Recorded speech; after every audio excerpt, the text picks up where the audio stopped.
How do we face life's harshest realities? How do we recover when we've seen and endured too much? Ask our intellectual betters, and they'll point you to a therapist's couch or to Big Pharma's latest pill. But the Torah gives us something else. It gives it to us dressed as grand stories of cataclysmic events and the trauma that they left behind.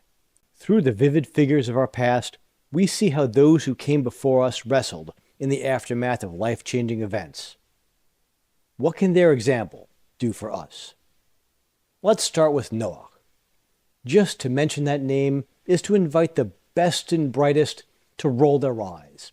Rattling that pill bottle, they'll ask with a smirk, "Do you really buy that fairy tale?" But to shrug off Noah and his ark isn't just missing the point. It's passing by a treasure house of life-enriching wisdom, open for the taking. More than a kid's story about an old man in a boat, it's a lens on life. We tell it to children, yes. So what? The stories we grow up with shape us. Some of them nudge us towards the medicine cabinet to numb our sorrows. Others push us to grow, to become more than we ever thought possible.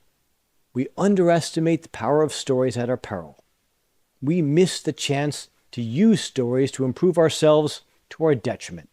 So, join me for a few minutes in believing the Torah's account of Noah. I know, it's not elite approved. You won't lose any IQ points for it, I promise. Today, we're no strangers to breathless warnings that the world is falling apart. The same scientists who laugh at the story of Noah emerge every once in a while from their labs to direct our attention to their doomsday clocks and their predictions of environmental catastrophe. It's hard to miss the resemblance to Noah, building his boat and warning all who pass by that the world was destroying itself with corruption and violence. As a Gen Xer, I grew up being bombarded with books and TV shows about the aftermath of an anticipated nuclear holocaust. Even hit songs on the radio warned of how the world would be destroyed by 99 red balloons in a world where everyone is a Captain Kirk. Those violent tendencies were no different in Noah's generation. Worse, in fact. It took divine intervention to prevent the violence and lawlessness of those days from putting an end to mankind for good. Unlike the nuclear destruction that the media predicted all through the Reagan years, the cataclysm that the Noah predicted really did come to pass. So, when you dig past the surface, you realize that God didn't wipe out mankind with the flood. Rather, he saved mankind from itself, allowing Noah and his family to rebuild a broken humanity. The Torah says Noah was commanded to bring a pair of every kind of living creature onto the ark. Beasts, creeping things, and birds. That right there will get our critics laughing. Think about the elephants and the rhinos. They're huge. The bugs and other creeping creatures might be small, but there are just so many species of them that they're beyond number. British biologist J.B.S. Haldane, a hardcore atheist if there was one, once quipped, "If there's a God, he's got an inordinate fondness for beetles." It doesn't take a scientist to note that with nearly 400,000 species of beetles alone, the insects would have sunk Noah's boat. The Ramban, Rabbi Moses ben Nachman, was one of the great rabbis of the Middle Ages. He made the exact same observation about the huge number of insect species in the world. So, I'll just mention that J.B.S. Haldane was a hardcore communist who spied for the evil despot Joseph Stalin, before I note that I'll be taking my moral advice from spiritual greats and not snarky atheist biologists. Getting back to the Ramban's point, with the huge number of species that had to be saved, plus all the food necessary to feed all of those creatures for a year, an ark of 300 cubits couldn't hold it all, nor even could 10 more such arks. It should be clear that what we're dealing with here is a miracle, which makes it useless to contemplate the logistics of Noah's story, freeing us to focus our minds where they really belong, on the moral lessons we can take from Noah's life. But before we leave the topic of the ark, we have to ask a question. It's a question that the Ramban himself asked. If all those species were going to fit in the ark, because of a miracle, why didn't the ark have to be so big? Why didn't God just tell Noah to hollow out a tree and make a canoe and let the miracle take care of the rest, stuffing all of animal life on planet Earth into one tiny space? Ramban explains, God wanted an ark so huge that it would take 120 years to build it. For the 12 decades that Noah built his ark, the giant boat would serve as a visible, undeniable prop for the sermons that Noah would deliver to his neighbors. We're destroying ourselves.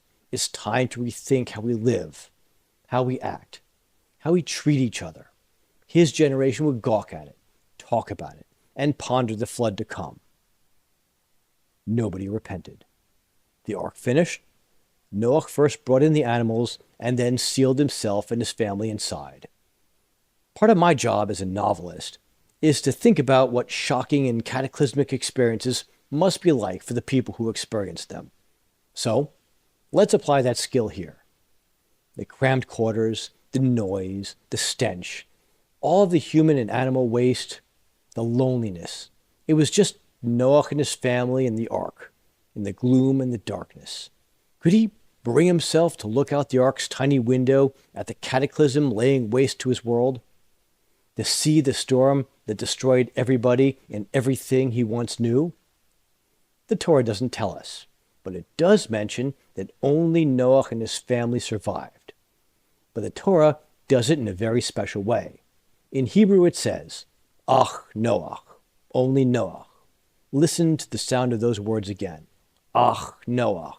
Sounds like hacking and coughing, doesn't it? Another great medieval rabbi, Rabbi Shlomo Yitzchaki, known to history as Rashi, tells us that the way that this expression hints at the hacking and coughing that his family experienced from the inhaling the acrid fumes from the pitch that coated the interior of his lifeboat. Worse yet, he was beset by the physical labor of having to feed the multitude of animals he had brought with him, some of them dangerous, all of them stressed from the confinement, the waves, the darkness, the filth. We don't know if Noah ever began second-guessing himself, wondering if he could have avoided this predicament or saved more people had he just expressed himself differently in the 120 years he had to persuade the world of the disaster to come. Maybe it all would have been different if he were just up to the task. But there's more to that line, Ach Noach, just Noach. It implies a change, and not a change for the better. Rabbi Beryl Wine comments that in the beginning of the Torah's discussion of him, Noah was a righteous man, perfect in his generations, an engineer, a builder, a preacher. But his experience in the ark diminished him until he was just Noah. When Noah emerged from the ark, he was done. He planted a vineyard, stocked up on wine, and retired to his tent, only to be humiliated in a drunken stupor. The world God envisioned couldn't rest on the shaky foundation of the broken family. We see this from the fears of the generations that came after Noah. Rather than repairing the spiritual flaws that landed them in trouble, mankind, terrified of another cataclysm, sought a workaround. A tower that would keep them safe from any floodwaters. We should be well familiar with that kind of terror. We have been told of one doomsday scenario after another: nuclear holocaust, climate, disease, and on and on. As soon as one doomsday scenario is disproven, another one comes to replace it.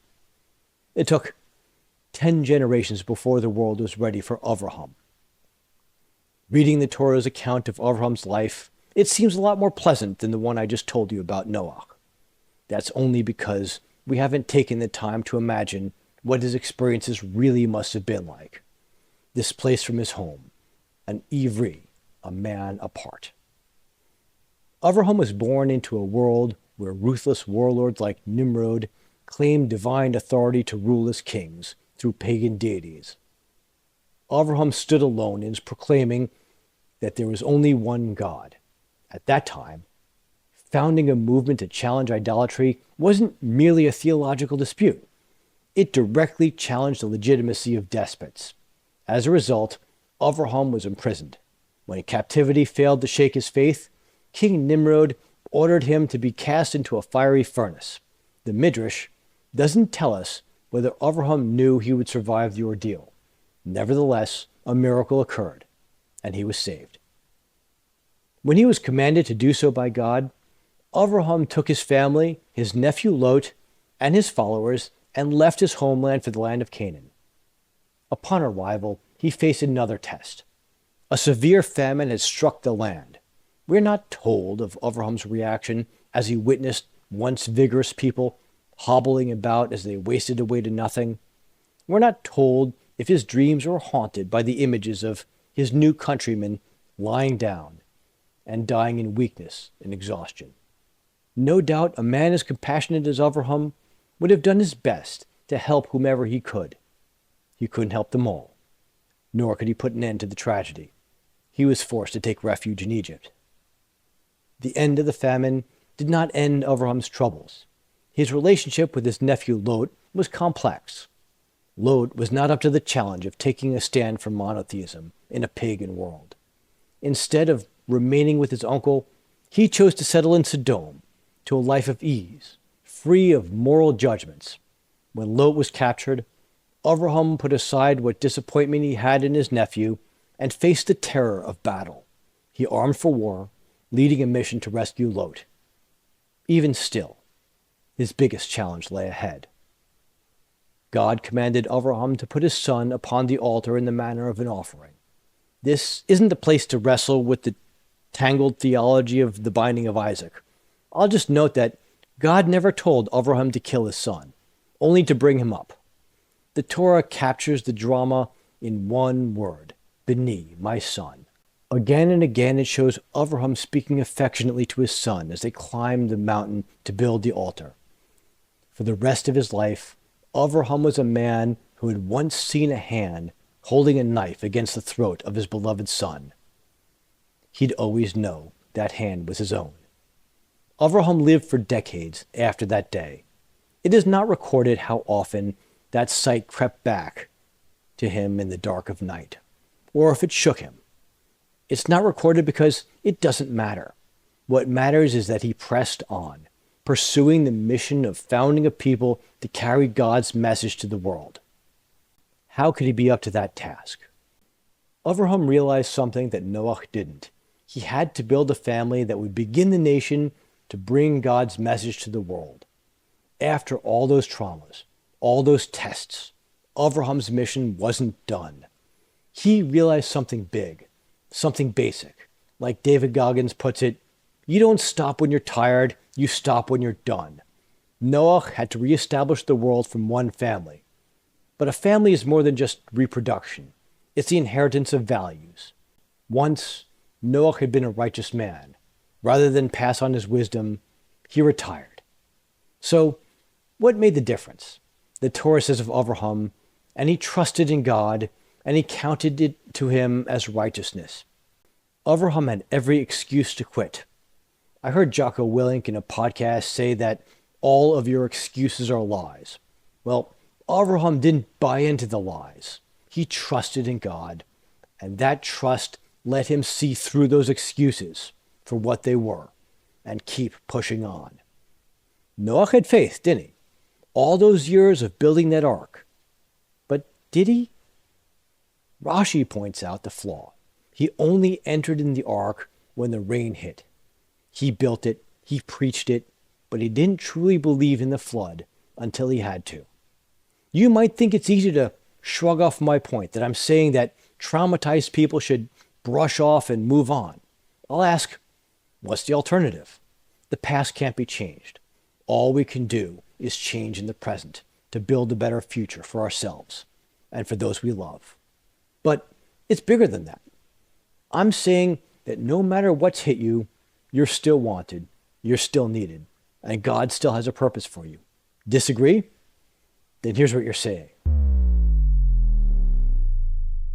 As Avraham's children, God gave us a mission to carry his message to the world. It's on us to finish it. You've got a shot to pick up Avraham's work. You can learn and teach, or give up in despair like Noah, or chase an easy life like Lot, or you can soldier on, taking no excuses. If you enjoyed this video and you want more inspirational content that draws on ancient wisdom to enlighten modern lives, then click that like button and subscribe to this channel. How has your faith allowed you to soldier on through life's challenges? Leave a comment below.